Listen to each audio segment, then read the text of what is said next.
Bismillahirrahmanirrahim. Assalamualaikum warahmatullahi wabarakatuh. Selamat pagi semuanya. Ibu ucapkan selamat datang, selamat bergabung di SMK Negeri 2 Rangkas Bitung. Semoga dalam rentang waktu 3 tahun ke depan kalian akan bersama di sekolah ini untuk menimba ilmu, mendapatkan hasil yang diharapkan.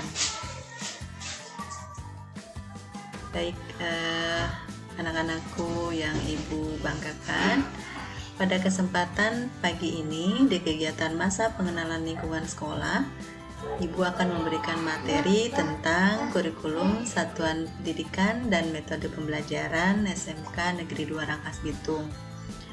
Tetapi sebelumnya ibu akan memperkenalkan diri terlebih dahulu.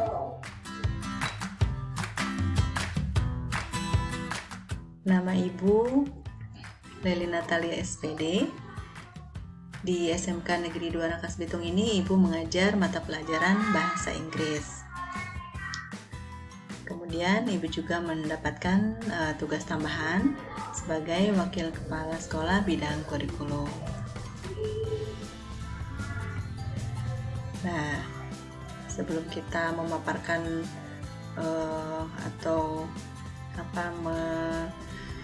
mendengarkan banyak informasi tentang kurikulum ini, ibu memperlihatkan tampilan ini, jadwal pelajaran. Sebelum berada di tingkat sekolah menengah, tentunya kalian sudah melewati jenjang-jenjang pendidikan dari usia dini, kemudian taman kanak-kanak, sekolah dasar, dan sekolah pendidikan menengah.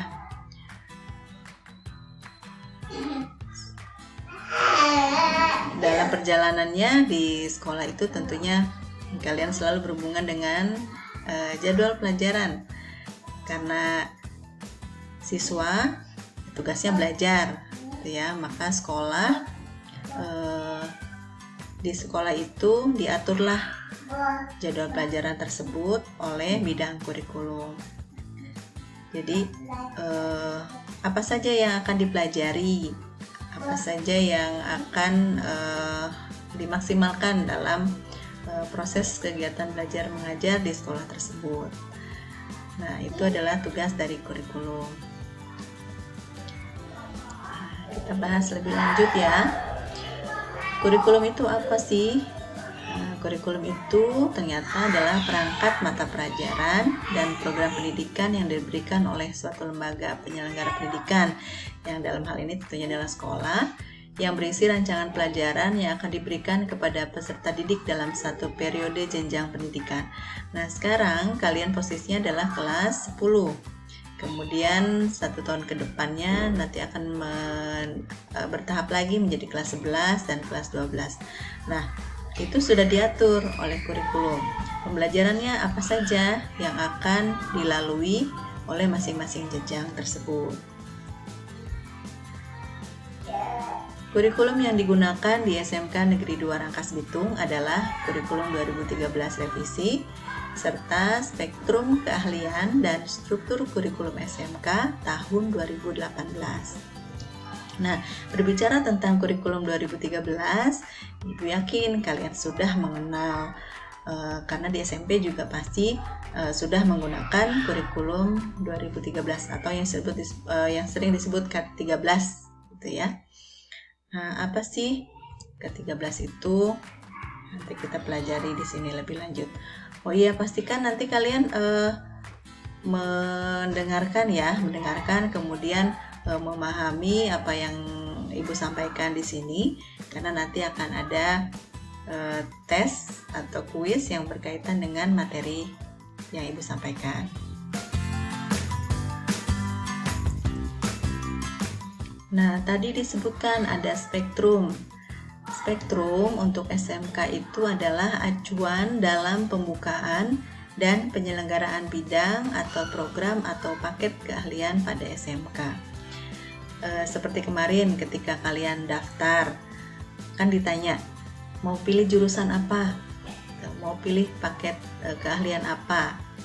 Nah, di SMK 2 ada 4 program keahlian, ada 4 bidang keahlian. Di antaranya adalah ini mewakili agribisnis hasil pertanian. Ayo, siapa yang pilih jurusan APHP? Nanti seperti ini ya. Kalian jago nih bikin kue. Kemudian di sini ada jurusan perhotelan. Jadi bidang pariwisata. Kemudian akuntansi dan keuangan lembaga. Dan juga ada agribisnis, tanaman pangan dan hortikultura. Jadi petani, tapi petaninya petani milenial gitu ya.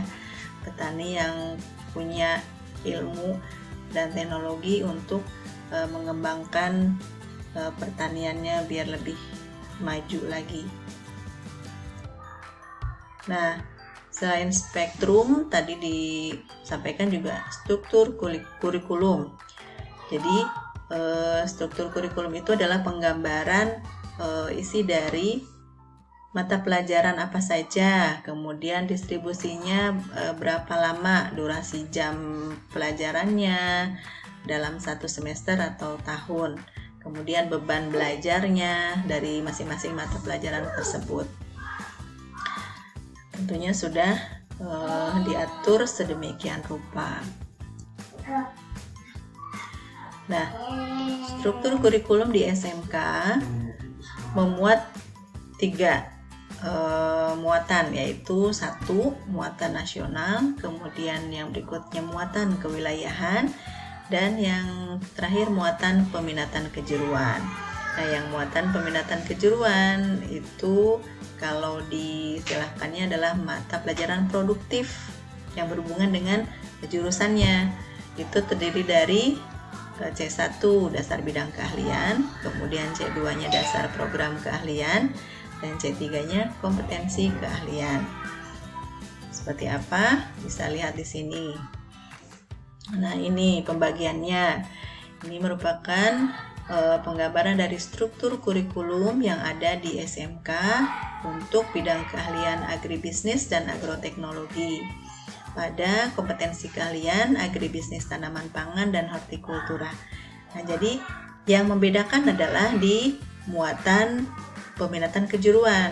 Kalau untuk muatan nasional, kemudian muatan kewilayahan, semua jurusan sama, gitu ya, mempelajari bidang yang sama. Ada perbedaan, tapi hanya sedikit saja. Nah, kalau yang beda, semuanya berbeda, itu di muatan peminatan kejuruannya. Jadi kalau untuk yang ATPH, pelajarannya tentang alat mesin pertanian, pembiakan tanaman, kemudian dasar budidaya tanaman. Ini tidak dipelajari di jurusan yang lain. Nah, nanti di APHP pembelajarannya dasar proses pengolahan hasil pertanian, kemudian keamanan pangan, dan lain sebagainya. Jadi masing-masing jurusan punya mata pelajaran produktifnya tersendiri.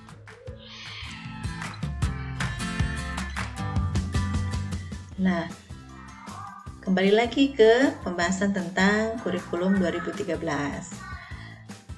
Karena kalian sudah mengalami di SMP, berarti tidak terlalu atau bukan hal yang baru lagi, gitu ya maksud Ibu. Tapi Ibu ulas kembali bahwa K13 itu penitik beratannya adalah untuk penilaian tidak hanya dari satu aspek saja atau dari satu penilaian pengetahuan misalnya, tapi ada 3 aspek penilaian di sini. Yang pertama yaitu aspek pengetahuan, kemudian aspek keterampilan, dan aspek sikap dan perilaku. Karena ini semua dianggap memang sangat penting untuk bisa mewujudkan lulusan yang kompeten. Yang disebut aspek pengetahuan, seperti apa penilaiannya? Kita lihat. Ketika guru sudah memberikan pembelajaran di kelas, kemudian menyampaikan materi-materi yang harus dipahami oleh siswa. Nah, guru ingin mengukur nih sejauh mana pemahaman siswanya terhadap apa yang sudah disampaikan. Maka dibuatlah penilaian dalam mengukur aspek pengetahuannya dengan teknik yang bervariatif. Misal membuat tes tulis, ya, membuat tes tertulis secara misalnya apakah itu dalam ulangan harian atau misalnya dalam ulangan semester gitu. Nah, bentuk tesnya yang tes tulis ini pilihan ganda misalnya, kemudian essay, menjodohkan, ya, seperti itu. Kemudian pengukuran pengetahuan juga dalam bentuk tes lisan. Jadi secara verbal disampaikan oleh siswa tersebut. Misalnya konteksnya wawancara, diskusi, ya. Dan yang terakhir adalah penugasan. Ternyata aspek pengetahuan saja tidak cukup untuk mengukur kompetensi pembelajaran di satu siswa itu. Maka aspek keterampilan juga sangat penting. Jadi ketika tes tulisnya ternyata nilainya 100. Nah, prakteknya kira-kira bisa nggak nih? Nah, prakteknya kira-kira sama nggak, balance nggak dia, bisa menguasai juga gitu. Jangan-jangan kalau hanya aspek pengetahuan saja berarti kan teorinya aja nih. Nah, maka dibuatlah penilaian dalam aspek keterampilan. Jadi sama teknik penilaian keterampilan juga bervariatif. Ada penilaian kinerja, kemudian penilaian proyek, dan penilaian portofolio. Nah, Ibu kasih contoh lah, misalnya di jurusan APHP. Nah, ketika kalian sudah belajar nih teorinya tentang bagaimana cara membuat roti. Nah, kemudian diadakan tes sama gurunya, misalnya dari soal-soal yang berkaitan sama teori cara bikin roti itu. Nah, ternyata kalian nilainya bagus. Dibuktikanlah dengan penilaian proyek misalnya. Coba buat video cara membuat roti. Nah, ternyata setelah kalian mencoba untuk membuat, sesuai. Jadi nilai teorinya bagus, nilai keterampilannya juga bagus, karena memang secara teorinya kalian sudah memahami, kemudian disambung sama prakteknya juga gitu yang sesuai. Tapi aspek yang terakhir tidak kalah penting di penilaian ke-13 ini, yaitu aspek sikap dan perilaku. Ketika pengetahuannya sudah oke, penguasaan teorinya tentang keilmuan bagus, kemudian penguasaan keterampilan dalam satu materi itu bagus, tapi ternyata sikap dan perilakunya tidak baik. Nah, itu tentu akan mengurangi penilaian. Maka kalian harus pastikan bahwa dalam pembelajaran kalian menguasai itu semua, karena penilaian dari ibu dan bapak guru, penilaian dari sekolah mencakup 3 aspek tadi: pengetahuan, keterampilan, dan sikap. Sikap terbagi menjadi penilaian sikap untuk spiritual dan penilaian untuk sosial.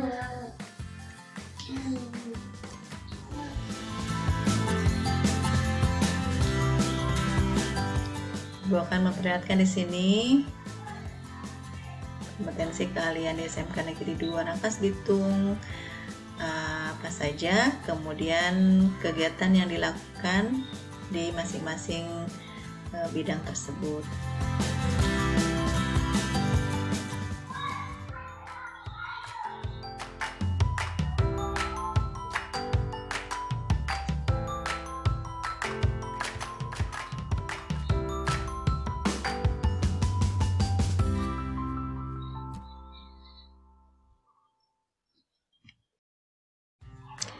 Baiklah, pembahasan kita lanjutkan tentang metode pembelajaran seperti apa sih yang ada di SMK Negeri 2 Rangkas Bitung di masa pandemi ini. Tentunya meskipun sekolah tidak boleh dilaksanakan secara luring atau tatap muka langsung, maka bukan berarti proses belajar mengajar berhenti begitu saja. Kami pastikan proses tersebut tetap berjalan, tetap berlangsung, meskipun harus secara online atau daring. Di sini kita menggunakan teknologi dengan adanya aplikasi. Aplikasi yang digunakan yaitu aplikasi Google Classroom dengan WhatsApp. Seperti yang kemarin sudah diawali dengan kegiatan Sapa Siswa oleh wali kelas yang akhirnya bisa berkumpul di masing-masing grup WhatsApp-nya. Nah, nanti semuanya akan tergabung juga di grup mata pelajaran. Tentunya harus bisa berusaha semaksimal mungkin untuk mengikuti proses pembelajarannya dengan baik. Ibu tahu bahwa kondisi pandemi saat ini merupakan tantangan untuk kita semua, karena kita harus beradaptasi dari kondisi yang normal. Dulu kita masih bisa berinteraksi secara langsung, tapi untuk saat ini kita tidak bisa, karena kita harus membatasi pertemuan dengan orang lain, kemudian juga kegiatan yang akhirnya semua aktivitas kita lakukan dari rumah. Tidak apa-apa, yang penting kita semua bisa konsisten, kita semua bisa mengatur bagaimana cara efektif untuk bisa belajar, bagaimana cara yang terbaik untuk bisa memanage waktu dalam keseharian kita. Meskipun kita tidak berangkat ke sekolah, tapi di rumah pun kita memang tetap melaksanakan tugas sekolah. Pasti banyak sekali kendalanya, terutama misalnya dalam hal kuota, kemudian jaringan atau sinyal, atau bahkan juga keterbatasan alat komunikasi. Ada siswa atau siswi yang tidak memiliki handphone atau alat komunikasi. Tidak apa-apa, artinya tetap harus punya solusi tapinya untuk bisa bagaimana saya mengikuti proses pembelajaran. Dimintalah ke sekolah atau datanglah ke sekolah melaporkan bahwa Bu, saya tidak bisa mengikuti pembelajaran daring karena saya tidak memiliki alat komunikasi.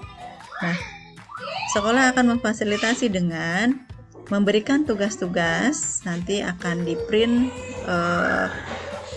out tugas yang diberikan oleh guru mata pelajarannya.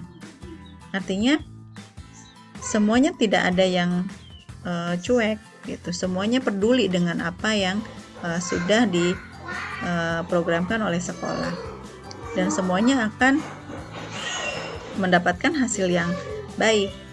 Nah, ketika kalian disiplin mengikuti pembelajaran, menyelesaikan tugas-tugas yang memang harus diselesaikan, imbasnya ya, maksudnya efeknya akan sangat baik. Kalian akan menerima hasil laporan kegiatan pembelajarannya dengan tuntas, tidak bertemu dengan masalah. Tapi kalau misalnya kalian tidak mengikuti pembelajaran itu dengan baik, tidak mengikuti dengan maksimal, ya kalian akan bertemu dengan masalah. Nilai rapot yang kosong, kemudian guru yang tidak memberi nilai, gitu. Karena apa? Kesalahan diri sendiri, tidak mau berusaha. Jadi, ayo semangat untuk bisa mengalahkan situasi ini. Bukan situasi yang ini mengalahkan kita, gitu.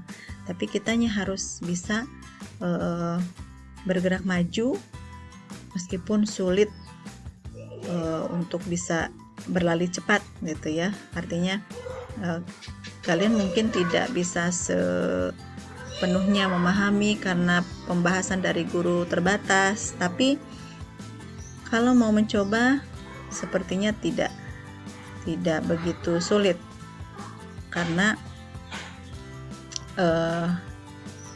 pilihannya dengan kondisi saat ini adalah mau kalah dengan hanya berdiam diri saja menunggu ini selesai, atau mau bergerak maju menghadapi tantangan dan kesulitan yang ada, seperti itu. Kemudian seperti yang sudah Ibu singgung sebelumnya, penilaian di kurikulum 13 mencakup aspek pengetahuan, keterampilan, dan sikap. Nah, jangan salah, meskipun dengan pembelajaran online bukan berarti kita tidak bisa melihat sikap kalian atau perilaku kalian. Salah satunya adalah ketika memberikan respon, ketika guru men-share informasi tentunya. Nah, ketika kalian hanya membaca saja di grup misalnya, tidak merespon apapun, apalagi kalau misalnya ada instruksi dari guru yang memang mengharuskan mengirim data saat itu juga ditunggu, tapi ternyata kalian cuek-cuek saja, nah itu tentunya bisa menjadi tolak ukur kita dalam penilaian sikap, gitu ya. Bukan berarti santai sajalah sekolahnya sedang masa pandemi ini, gitu. Masa depan tidak bisa disiapkan dengan santai. Artinya harus tetap kalian yang merencanakan, yang menjalankan, dan mempersiapkan dari sekarang. Setelah lulus SMK mau kemana? Mau bekerja, mau melanjutkan kuliah, tinggal dipilih saja. Tapi itu tidak bisa tanpa persiapan apa-apa. Jadi kalau mau bekerja berarti memastikan diri sendiri harus bisa kompeten, karena saingannya nanti banyak. SMK 2 meluluskan 500 siswa, belum nanti dari sekolah yang lain yang sama-sama tujuannya punya keinginan yang sama, ingin bekerja. Kemudian melanjutkan ke perguruan tinggi, nilai juga harus dipastikan baik-baik saja. Tidak mungkin nilai yang kosong-kosong atau yang tidak ada nilainya, yang tidak dikasih nilai sama guru bisa kita lampirkan untuk daftar sekolah, misalnya daftar CPNS mungkin, seperti itu. Jadi ayo bangkit semangat dengan segala keterbatasan yang ada. Yang penting kita ikhtiar, maksimalkan ikhtiar, kemudian bantu orang tua dengan cara belajar yang sungguh-sungguh, karena orang tua kalian juga pasti punya beban yang lebih untuk kondisi saat ini, gitu ya. Jadi kalian bisa membantu dengan cara apa? Belajar yang benar, belajar yang sungguh-sungguh, berikan hasil yang terbaik untuk orang tua. Kuota yang diberikan oleh orang tua dimanfaatkan untuk belajar, jangan hanya dihabiskan untuk bermain game online saja. Jadi mabarnya bukan main bareng ya, tapi mari belajar bareng, gitu. Sama-sama kita menemukan, karena yang tahu proses pembelajaran yang nyaman itu kan kalian sendiri. Kalian pasti tahu nih, oh saya nyamannya belajarnya harus seperti ini. Nah, silakan bisa dikomunikasikan. Nanti ada kalian ketemu sama guru BK, nah, silahkan diobrolkan, Bu, gimana ya caranya saya pengen belajar efektif. Komunikasi dengan wali kelas, orang tua kedua kalian ya. Wali kelas itu sebagai pengganti orang tua kalian di rumah. Jadi ketika di sekolah kalian bersama wali kelas, informasikan apapun yang menjadi kesulitan kalian. Artinya misal ketika kemarin ada kegiatan Google Meet, kemudian kalian tidak bisa mengikuti, baik sekali ketika memberikan konfirmasi, Ibu maaf saya tidak bisa mengikuti kegiatan pembelajaran di Google Meet, gitu. Tapi bukan berarti begitu saja, artinya bisa nanti menanyakan kepada teman, tadi apa sih yang sudah disampaikan oleh ibu atau bapak guru gitu ya. Jadi untuk kegiatan di masa pandemi ini memang penuh tantangan. Kita dengan fasilitas yang ada, mari kita maksimalkan. Kalian ikuti pembelajarannya dengan baik ya, apa itu di Google Classroom ataupun di grup WhatsApp, silahkan. Ketika saatnya berdiskusi, silahkan berdiskusi. Nah, yang paling penting adalah untuk tetap menjaga semangat, jangan stres, jangan hanya banyak mengeluh gitu tanpa memikirkan solusinya harus seperti apa ya. Catatan dari ibu, tetap semangat demi masa depan yang indah, jangan menyerah dan kalah. Ikrarkan pada diri sendiri bahwa aku pasti bisa. Itu anak SMK pasti bisa ya, untuk bisa menghadapi tantangan di masa pandemi seperti saat ini. Mungkin itu saja yang bisa ibu sampaikan. Untuk ulasan materinya nanti silahkan, ada kuisnya nanti dari paparan yang sudah ibu berikan tadi. Silahkan nanti diisi pertanyaan-pertanyaannya untuk mengukur ke pencapaian materi yang sudah ibu sampaikan. Kalau misalnya kalian menyimak, pasti kalian bisa menjawab pertanyaannya. Tetap jaga kesehatan, patuhi protokol kesehatan, semoga selalu sehat semuanya ya. Jangan lupa kalau misalnya mau pergi harus memakai masker, kemudian rajin mencuci tangan, kemudian jaga jarak. Salam sehat buat semuanya, salam untuk orang tua, selamat belajar, selamat mempersiapkan masa depan bersama SMK Negeri 2 Rangkas Bitung. Terima kasih atas perhatiannya. Wabillahi taufik wal hidayah. Wassalamualaikum warahmatullahi wabarakatuh.